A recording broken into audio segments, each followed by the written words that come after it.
यार कुछ लॉजिक वॉजिक है इन लोगों के पास। इन लोगों के दिल में एक ही चीज है, नफरत, वो भी हिंदुओं से। वो लोग ऑरेंज को अपना मान रहे हैं जिनके 4, 5, 10 जनरेशन पहले पीढ़ियों को जिहादियों ने तलवार के नोक पे सलवार पहनाकर इस्लाम एक्सेप्ट कराया था। भैया कुछ टाइम बाद ये विपक्ष के घर में बच्चे भी पैदा होंगे ना, वो भी बोलेंगे कि भाजपा वाले करके जा रहे हैं रात को रोज। जो हिंदू आरएसएस और बजरंग दल वाले हैं, बीएचपी वाले, वो तालिबानी हैं।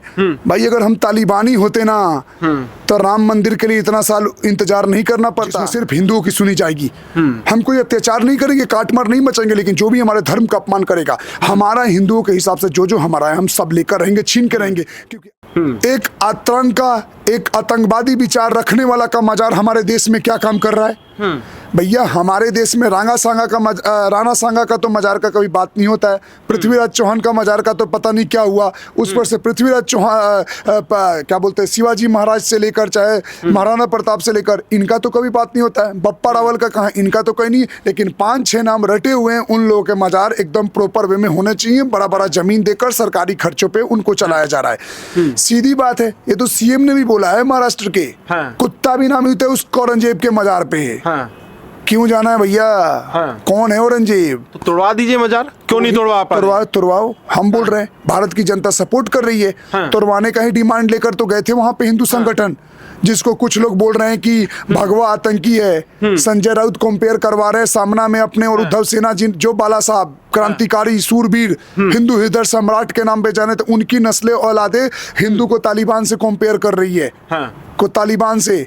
एक वो कांग्रेस की एमपी है, रेखा विनोद जैन नाम है उसका, जबलपुर एमपी की, वो बोल रही है कि औरंगजेब से भी ज्यादा क्रूर थे भगवान परशुराम। अब ये फेमस होने के लिए ये काम कर रहे हैं। भगवान परशुराम मारता एक थप्पड़ ना मुंह टूट जाता है ऐसे लोगों का। वो भगवान परशुराम से कंपेयर कर रही है। भगवान परशुराम कहाँ सतयुग में थे, उन्होंने अधर्म का नाश किया। कार्तिवीर अर्जुन का मार के उन्होंने क्षत्रियों को जो दादागिरी करते थे उनको मारा अत्याचार के खिलाफ। औरंगजेब ने तो अत्याचार किया, जो अपने भाई का गर्दन काट के थाल में परोस के अपने बाप के सामने भेज दिया, जिसने अपने बाप को काल कोठरी में बंद करा दिया, एक बूंद पानी देता था, गिन के खाना देता था, जिसका बाप तरफ तरफ के मन गया, आप उसको आदर्श मानते हो।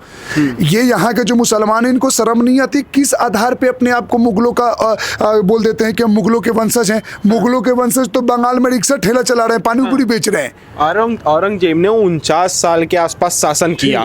ठीक है, उस समय कहा जाता कि जीडीपी हमारे देश की बड़ी अच्छी हो गई थी। कहते जो ये आज के हिंदू अखंड भारत की बात करते हैं, उस समय अखंड भारत औरंगजेब ने बनवा दिया था। कहते ये सब बातें हैं कहने की, बस हिंदू मुस्लिम में दंगा कराना, इस वजह से बस औरंगजेब का इस समय नाम उछालना। ये अखंड भारत नहीं, वो अखंड चूतिया बना रहा था। सुनो, उनके लिए होगा उनका महान। एक लॉजिकल बात सुनो ना, उसकी तो वो दिन गाएंगे ही ना, अपने घर का मान रहे हैं ना उसे। ये वो लोग ऑरेंज को अपना मान रहे हैं जिनके 4, 5, 10 जनरेशन पहले पीढ़ियों को जिहादियों ने तलवार के नोक पे सलवार पहनाकर इस्लाम एक्सेप्ट कराया था, मुस्लिम बनाया था। ये जितने भारत के 90% या 100% मुसलमान है ना, ये सारे के सारे कन्वर्टेड है। 7 पीढ़ी, 8 पीढ़ी, 5 पीढ़ी, 10 पीढ़ी पहले इनके बाप दादा हिंदू ही थे। लिखवा लो कागज पे, मैं लिख के दे रहा हूँ, इनके डीएनए में हिंदू का सैंपल मिलेगा।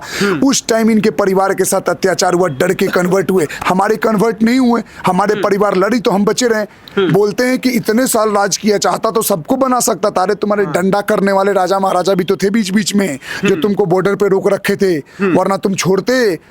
जो धर्म के नाम पे अत्याचार करके 57-58 देश बना लिए, वो एक देश छोड़ देते। यहाँ के लोग प्रतिकार किए तो बचे रहे। और बात रही जीडीपी की ना, तो सोने की चिड़िया गुप्ता डायनेस्टी में और मौर्य डायनेस्टी में थी। महाराज पुरुष से लेकर चंद्रगुप्त मौर्य से लेकर विक्रमादित्य से लेकर समुद्रगुप्त से लेकर उस टाइम शोभा देता था। उस टाइम ऐसी बात करनी। आज के डेट में तुमने क्या किया? हमारा लूटा और अपना लगाए। लोग बोलते हैं हमने ताजमहल दे दिया, कुतुब मीनार दे दिया, लाल किला दे दिया। तुम्हारे बाप दादा लेकर आए थे क्या? अगर ताजमहल, कुतुब मीनार, लाल किला है तो इनके देश जो सऊदी अरबिया जहां जहां के बताते हैं, खुद को वहां पे मिलना चाहिए ना। कोई आर्किटेक्चर का मेल जोल है? हमारे देश में तुम आए, घर बना बना के बैठ गए, यहाँ पे राज किया, यहाँ के लोगों का खून चूसे और यहाँ का पैसा यहीं के आर्किटेक्चर से बना लिए तो तुम्हारा हो गया। ये भारत की धरोहर है, भारत की मिट्टी का चीज है, तुम्हारा कुछ भी नहीं है। भैया वो तो शुक्र मनाओ, ये गजनी वजनी जितने आए थे लूट लाट के चले जाते थे, लूट के भाग जाते थे। ये जो पहला गौरी आया ना, गौरी मोहम्मद गौरी, 1192 में तिराहिन के युद्ध में पृथ्वीराज चौहान को हराकर फिर 1206 में वो मर गया। तो उसका एक गुलाम था जिसको गुलाम बना के खरीदा था, कुतुबुद्दीन ऐबक था, उसने दिल्ली सल्तनत की नींव रखी। दिल्ली सल्तनत में कौन कौन सा? गुलाम वंश, खिलजी वंश, सैयद वंश, तुगलक वंश, लोधी वंश। लोधी वंश के आखिरी शासक इब्राहिम लोधी को बाबर ने हराकर और मुगल वंश की नींव रखी। तब मुगलिया सल्तनत चली, फिर अंग्रेज आए। भैया सुनो, इतिहास के बारे में पढ़ो। तुम जिसके वंशज बताते हो ना, उनके बारे में पढ़ लेना कि वो अपने घर के सगे हुए क्या। जो अपने माँ बाप का सगा नहीं हुआ उसको तुम अपना आइडल बताते हो। आइडल तो हमारे प्रभु श्री राम थे, जिन्होंने एक पिता के वचन के लिए 14 साल वनवास गए, पत्नी की रक्षा के लिए रावण जैसे विकराल असुर को मार दिया। ये आदर्श होते हैं कि वो आदर्श होता है जो अपने पिता को काल कोठरी में बंद करा दिया, जो अपने भाई का गर्दन काट दिया। एक भाई जो रामायण में एक भाई दूसरे भाई के लिए राजपाट त्याग कर रहा है, वो भाई होता है कि एक भाई दूसरे भाई से राज छीनने के लिए भाई का गर्दन काट के बाप के पास भिजवा रहा है। यार कुछ लॉजिक वॉजिक है इन लोगों के पास। इन लोगों के दिल में एक ही चीज है, नफरत, वो भी हिंदुओं से। नफरत इस बात के लिए कि जो चीज इतने साल से छुपाया जा रहा था, आज का हिंदू वर्ग जागने लगा है, आज का वर्ग खोजने लगा है। तो इसी बात की मिर्ची लग रही है। नागपुर वायलेंस में जो हुआ उस पे कहा जा रहा है कि जो वहाँ की जो पुलिस अधिकारी थे उनके ऊपर कुल्हाड़ी से हमला किया गया और कई पुलिस अधिकारी घायल हुए हैं। आप बताइए, जब पुलिस अधिकारी नहीं सेफ है तो वहां का हिंदू कैसे सेफ होगा? तो ये वीडियो में अगर कोई पुलिस अधिकारी सुन रहा है तो उनको मैं बता देना चाहता हूँ, ये जो मैं बार बार अपनी वीडियो में कहता हूँ ना, जब ये ज्यादा होंगे, जब इनकी राज आएगी तो प्रशासन को एक कबाड़ में फेंक देंगे। प्रशासन से उन्हें घंटा फर्क नहीं पड़ता, पर वो बचने के लिए प्रशासन को यूज कर रहे हैं। वहां पे ऐसी भी वीडियो आई है जिसमें लोगों ने कंप्लेन किया है कि प्रशासन टाइम पे नहीं पहुंची है, पुलिस वाले लापरवाही दिखाए। उसके बाद जब दंगा बीच में चल रहा था, जब लास्ट में पुलिस चली तो उन लोगों ने पुलिस वालों पे भी पथराव किया है। और पुलिस के साथ मिलके कौन लड़ रहा था? वहां के हिंदू वर्ग का लोग, जो कहते हैं कि सबका खून शामिल है यहाँ के मिट्टी में, किसी के बाप का हिंदुस्तान नहीं है। वो जाहिल एक एक गाड़ी एक एक घर जला रहे थे, तोड़ रहे थे। क्या किसी का घर होगा वो जलाएगा? जो नागपुर में वायलेंस है वहां पे तो हिंदुओं को टारगेट किया गया है। हिंदुओं की गाड़ी तोड़ी गई, नाम बोल के हिंदू की ये गाड़ी है, हिंदू की ये हिंदू का मकान है या ये हिंदू की दुकान है, उसको टारगेट किया गया है। तो ये सुनियोजित है पूरी का वो। लेकिन विपक्ष वाले कह रहे कि भाजपा के द्वारा ये किया गया, भाजपा ने पूरा प्री प्लान किया है, आरएसएस द्वारा ये प्री प्लान। अरे भैया कुछ टाइम बाद ये विपक्ष के घर में बच्चे भी पैदा होंगे ना, वो भी बोलेंगे कि भाजपा वाले करके जा रहे हैं रात को रोज। समझो बात को, इतना नीचे गिर चुके हैं, हर बात में भाजपा भाजपा का नाम ले रहे हैं। अरे भैया तुम दंगा किए वहां पे, तुम दंगा को कैसे जस्टिफाई कर सकते हो? यार भाजपा करेगी कि मेरे ही लोगों को मार दो, मेरे सपोर्टर को मार दो। पागल वागल हो क्या? हर चीज में भाजपा भाजपा भाजपा भाजपा, ये लोग पागल हो गए हैं, मानसिक संतुलन बिगड़ चुका है। वहां वीडियो दिख रहा है कि हिंदू का है, वही जो बंगाल में, केरल में और तुम्हारा लद्दाख में, कश्मीर में जो चीजें घटनाएं होती थी ना, उसी तरह का रिपीट होते हो। यार एक बात याद रखो, जब तक तुम जिन जिन जगहों में ज्यादा हो ना, तब तक तुम मौज में रह लो। जहां जहां तुम ज्यादा हो वहां ये रिक्शा वाले, ठेला वाले, पंचर वाले, फल वाले, नाई वाले, जिम वाले बन के अच्छे से काम करते हैं। जहां ये ज्यादा है वहां 100 दुकान, अगर ये 1000 है ना, वहां 5 हिंदू अच्छे से नहीं रह सकता। लेकिन जहां तुम 50,000 भी हो ना, वहां पे 10 आराम से रहकर काम करके चले जाते हैं, क्योंकि तुम्हारे अंदर नफरत नहीं है। हम दोनों में फर्क पता है क्या है? कि तुम नफरत देते हो तो तुम जिहादी आतंकी कहलाते हो, और हम उस नफरत का जवाब देते हैं, इसलिए हम देशभक्त और राष्ट्रभक्त और सनातनी कहलाते हैं। दोनों में बहुत फर्क है। हम डिफेंड करने में लड़ रहे हैं। जिस दिन हम पत्रकार करने लगेंगे ना, जिस दिन वो कंपेयर कर रहे हैं ना कि संजय राउत का सामना पत्र पेपर जो है वो कंपेयर कर रहा है कि जो हिंदू आरएसएस और बजरंग दल वाले हैं, बीएचपी वाले, वो तालिबानी है। भाई अगर हम तालिबानी होते ना तो राम मंदिर के लिए इतना साल इंतजार नहीं करना पड़ता। अगर हम तालिबानी सोच विचारधारा को रखते ना कि मार काट के अपना हक ले लो, तो 1 घंटे में काशी और मथुरा और ऊपर से भारत के सारे 30-40 हजार मंदिरों का फैसला हो जाता।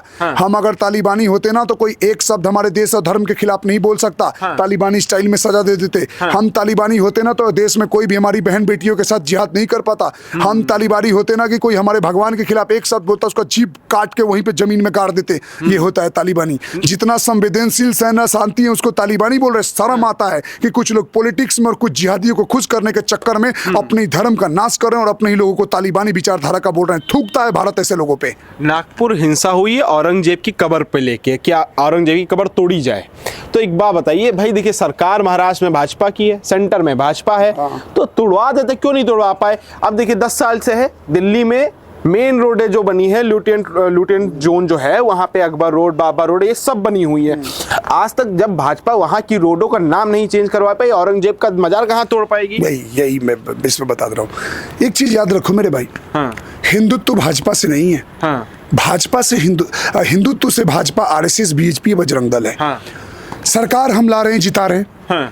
आज वो जो लोग हमारे देश पे शासन किए, अत्याचार किए, उनके नाम पे रोड है। हमारे बहुत सारे भाइयों ने मिटाने की कोशिश की, जेल भी गए, छूटते भी हैं। आज तुम सिर्फ कनॉट प्लेस का सर्वे करा लो ना मेरे भाई, उसके क्षेत्र के 5-10 किलोमीटर के अंदर में 10 से 15 इलीगल मस्जिद निकल जाएगी। सर्वे करा लो बस।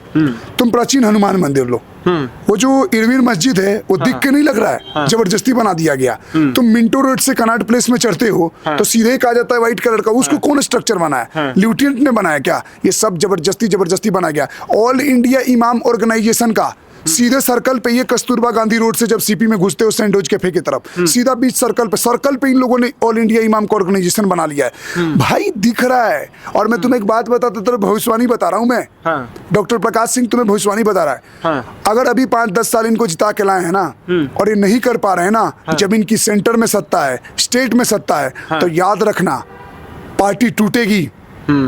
नए लोग, जैसे धर्म के आधार पे मुस्लिमों की पार्टी है, वैसे ही धर्म के आधार पे, हिंदुत्व के आधार पे हम हिंदुओं की भी पार्टी होगी। और ऐसी पार्टी का निर्माण करेंगे जिसमें सिर्फ हिंदुओं की सुनी जाएगी। हम कोई अत्याचार नहीं करेंगे, काटमार नहीं मचाएंगे, लेकिन जो भी हमारे धर्म का अपमान करेगा, हमारा हिंदुओं के हिसाब से जो हमारा है, हम सब लेकर रहेंगे, छीन के रहेंगे। क्योंकि आज नहीं लड़ेंगे, नहीं बोलेंगे, तो यकीन मानो आने वाला हम भी एक कहानी बन के रह जाएंगे पाकिस्तान और बांग्लादेश की तरह। इसीलिए भाजपा भी कान खोलकर सुन लें कि कर दो जो करना है। तुम्हारे वोटर जान प्राण लेकर तुम्हारे लिए सपोर्ट कर रहे हैं, और अभी भी नहीं करोगे ना तो तुम्हारे भी टूटने का समय आएगा।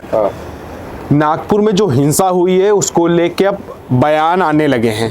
सुप्रिया सुनीत कह रही कि छावा फिल्म आई है, सांप्रदायिक मूवी है, ऐसी फिल्में आती हैं तो दंगे भड़काती है, बीजेपी की प्री प्लान्ड हिंसा करवाई गई है। ये मैं तो बोलूं ऐसी 100 फिल्म और रिलीज कर दो।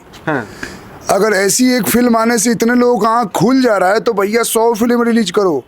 हर महीने में 2 फिल्म रिलीज कर दो। इससे में पता तो चले कि हमारे महाराज जितने महान देव तुल्य जितने भी महाराजा थे, किस तरह से अत्याचार करके उनको मारा गया। आज तक बॉलीवुड टीका करवा के गुंडा दिखाता था हिंदू धर्म को, तब उनको बुरा नहीं लगा।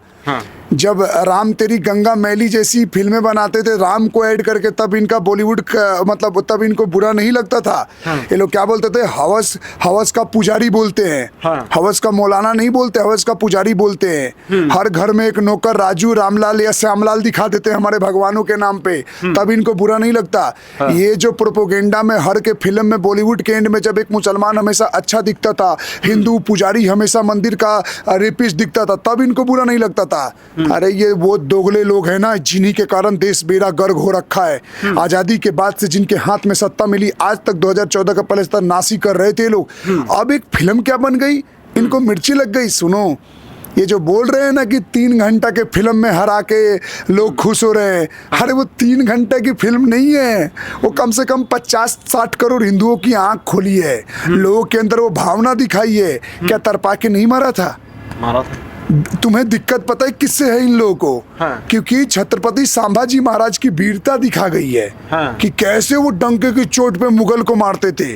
उनको ये बात पता है वो मरे थे, औरंगजेब ने टॉर्चर करके मारा था। उसका इन्हें दुख नहीं है। उनको दुख है कि किसी हिंदू राजा को इतना ताकतवर कैसे दिखा दिया। अरे डंडा कर रखा था इन लोगों ने, तभी तो ये साउथ में नहीं पहुंच पाए। मराठा साम्राज्य में एक से एक सूरवीर पैदा हुए जो स्वराज्य की बात करते थे, जहाँ पे राजा स्वयं का राजा, सबका राज चले, इस तरह की राजनीति थी छत्रपति शिवाजी महाराज की। इनको दिक्कत हमारे धर्म, हमारे हिंदू राजाओं से, इनको फिल्मों से दिक्कत नहीं है।